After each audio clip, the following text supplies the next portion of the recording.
벤투 감독 뒤를 이을 한국 축구대표팀 차기 감독에 대한 관심이 뜨겁습니다. 이와 관련해 독일인 마이클 밀러 축구협회 신임 전력강화위원장이 감독 선임에 대한 입장을 밝혀 이목을 끌고 있는데요. 생각보다 문제가 조금 심각한 것 같습니다. 얼마 전 기자회견을 자초한 그는 기자들에게 차기 감독 선임 과정과 기준, 위원장으로서의 역할과 임무 등을 상세히 밝혔는데요. 아무래도 박항서 감독이 외국인인 그를 선임한 것에 대해 공개 저격하는 일이 있었던 만큼 이런저런 조심스러운 뜻을 밝혔죠. 한국 대표팀 감독직에 공개 지원한 이들도 있습니다. 네임드로 불리는 외국인 감독들도 있기에 관심이 많이 가는데요. 오늘은 과연 대표팀 감독 선임 과정에서 직면한 심각한 문제는 무엇인지, 밀러 위원장이 기자회견에서 직접 밝힌 내용은 무엇인지, 또 대표적인 감독 선임 후보군의 특징이 한국 대표팀과 어떻게 어우러질지에 대한 분석 이모저모를 전해드리려고 합니다. 잠시 저희 광화문 브리핑 구독 설정도 부탁드리고요. 밀러 위원장은 새해 첫 기자회견에서 차기 감독 선임이 어느 정도 진행됐나라는 기자들의 직설적인 첫 질문에 대해 답합니다. 지금까지는 감독의 국적에 대한 기준은 없는 상황이다. 계약 기간 역시 아직 구체적으로 결정된 것이 없다. 개인적으로는 긴 기간 계약하는 것이 낫다고 생각한다고요. 행정가다운 정제된 말로 논란의 여지를 줄이면서도 벤투 감독과 길게 계약하며 얻은 효과를 이번에도 내겠다는 후광 효과를 노리는 말이었죠. 다음 질문도 날카로웠습니다. 차기 감독의 우선순위는 외국인인가? 라는 질문에 전임자에게 후보 리스트를 받았다. 감사하지만 현 상황에서는 백지 상태로 열어놓고 검토 중이다. 개인적인 독일 네트워크까지 활용해 검토하고 있다. 나는 독일인이기에 국제적으로 생각해야 한다는 답을 남기기도 했는데요. 이 기자회견 직후 밀러 위원장은 독일 출신 감독을 후보군에 올리고 적극 접촉할 것이라는 예측이 나오기도 했죠. 개인적인 네트워크까지 활용하겠다는 발언 때문에 나온 예상이었죠. 후보로 급부상한 인물은 전 독일 대표팀 위르겐 클린스만 감독과 마르셀로 비엘사 전 리즈 유나이티드 감독 등이었는데요. 그러나 문제가 발생했습니다. 다른 것도 아니고 돈 문제였는데요. 당장 현 시점에서 후보로 거론된 클린스만과 비엘사의 몸값부터 만만치 않은 상황이라고 합니다. 클린스만은 독일 대표팀에 있는 동안 연봉 300만 유로, 그러니까 약 40억 원에 총액 1600만 유로를 수령했습니다. 비엘사 감독은 돈잔치로 유명한 영국 프리미어리그에서 뛴 만큼 더욱 고액 연봉자입니다. 리즈 유나이티드에서 받았던 연봉이 800만 파운드, 하나로 약 121억 원이었거든요. 반면 벤투 감독이 한국에서 받은 연봉은 135만 달러로 약 16억 원 정도로 알려져 있었습니다. 즉 요즘 말로 알고 보니 혜자 감독이었다는 평이 나오고 있는 겁니다. 사실 벤투 감독을 선임하던 수년 전에도 유럽 무대 혹은 피파 랭킹이 높은 국가를 거쳤던 이름 있는 사령탑들이 후보로 오르내렸습니다. 실제로 접촉해 관심을 표한 이들도 많았다고 합니다. 하지만 일부는 높은 몸값 요구에 협상 테이블을 차리기조차 쉽지 않았는데요. 다행히 대한축구협회 등 2023년 예산을 역대 최고 수준인 1,581억 원으로 책정해줬다고 합니다. 전년도보다 무려 440억 원 늘어난 수준인데요. 다만 이 내용을 구체적으로 살펴보니 안타깝게도 감독 선임만을 위한 예산은 아니었다고 합니다. 게다가 단순 감독 연봉 문제만 해결돼서는 안 됩니다. 경력이 굵직한 외국인 지도자라면 고액 연봉뿐만 아니라 벤투 감독과 같이 자신의 사단을 계약 조건에 요구할 가능성이 큽니다. 벤투 감독을 영입해 그의 팀을 꾸리기 위해 트레이너와 코치 등의 숙식과 연봉 조건까지 맞추는 협상 과정을 거쳤고 경기도 일산에 아파트 한 동을 빌렸을 정도였거든요. 그러나 축구협회는 학습 효과라는 게 있는지 모르겠습니다. 이렇게 벤투 사단을 운영하는데 연간 40억 원에서 50억 원을 들이며 최고의 팀워크를 경험했으면서도 이제 새롭게 섭외하려는 감독 체제에선 사단 구성에 회의적이라고 하고 있다는데요. 밀러 위원장 역시 이런 돈 문제에 대해서는 말을 아꼈습니다.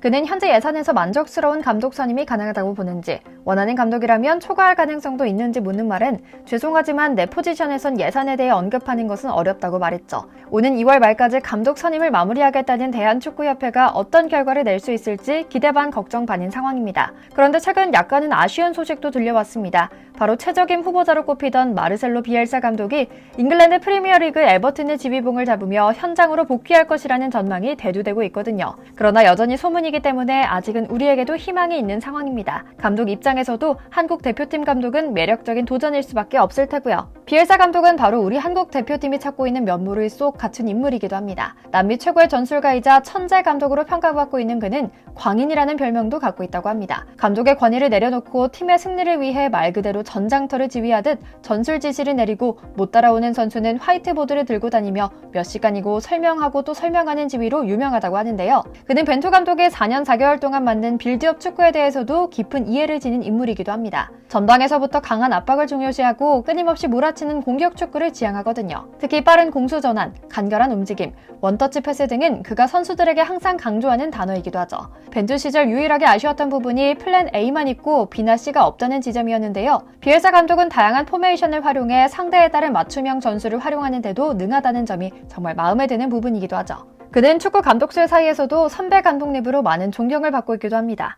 이런 권위자가 한국 대표팀 감독으로 있다면 평가전을 꾸리거나 선진 축구 전술을 받아들이고 불통인 축구협회를 콱 눌러 맞다고 생각하는 방향으로 밀고 가기도 유리할 것 같은데요. 실제로 우리도 익히 알고 있는 수많은 축구 지도자들이 그를 깎듯이 모신다고 합니다. 손흥민 발아개인 마우리시오 포체티노 감독은 그가 아르헨티나 대표팀 감독 시절 선수로 뛰며 그의 전술에 깊은 감명을 받았으며 심지어 프랑스 레전드 지네딘 지단은 지도자 자격증 취득 과정을 밟는 동안 비엘사의 훈련에 참관해 조언을 구하기도 했습니다. 뿐만 아닙니다. 펩 과르디올라 감독은 비엘사를 가리켜 세계 최고의 감독이자 내가 축구에서 가장 존경하는 사람이라 추켜 세웠으며 축구 역사상 최고의 감독으로 평가받는 박지성 선수의 스승 알렉스 퍼거슨 역시 비엘사를 존경한다고 말한 바 있죠. 뿐만 아닙니다. 밀러 위원장과 동양인물인 클린스만 감독도 한국의 풍부한 공격 자원이 효과적으로 활용할 수 있는 인물로 물망에 오르고 있습니다. 그는 독일 대표팀 바이에른 뮌헨과 미국 대표팀 감독을 맡았으며 80년대 분데스리가가 유럽 최고의 리그이던 시절 10년 챔피언스리그의 전신인 유에파컵 우승을 이끈 데다 손흥민 선수가 활약하는 토트넘에서도 뛴 적이 있는 잔뼈 굵은 선수 출신 감독인데요. 국가대표팀에서도 10년 이상 주전 스트라이커로 활약하며 1990년 이탈리아 월드컵 우승에 기여했죠. 현역 은퇴 후에는 곧바로 독일 대표팀 감독에 부임해 2006 독일 월드컵에서 3위에 올려놓고 미국 대표팀 감독으로도 2013년 골드컵 우승 및 2014 브라질 월드컵 16강 진출 등 호성적을 거뒀습니다. 즉 실력을 입증한 인물입니다. 치고 달리기 공격 스킬로 시대를 풍미한 스타 스트라이커 출신이라는 점도 우리의 손흥민 선수를 잘 활용할 수 있을 것이란 기대를 품기에 충분하고요. 선수단을 장악하고 개혁하는 능력이 뛰어나다는 점도 돋보입니다.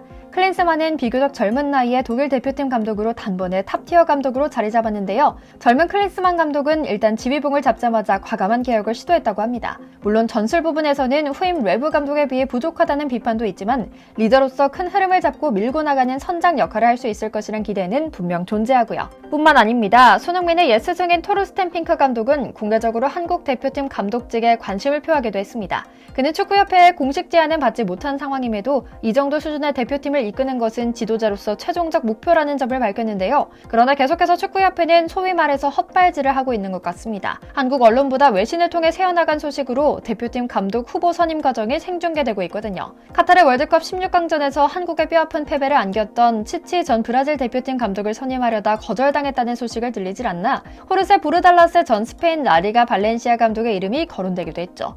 물론 협회는 지금 감독 선임 협상의 특수성을 고려해 향후 모든 과정은 비공개로 진행하겠다고 밝혔지만 여전히 아쉬운 점이 많은 상황이죠.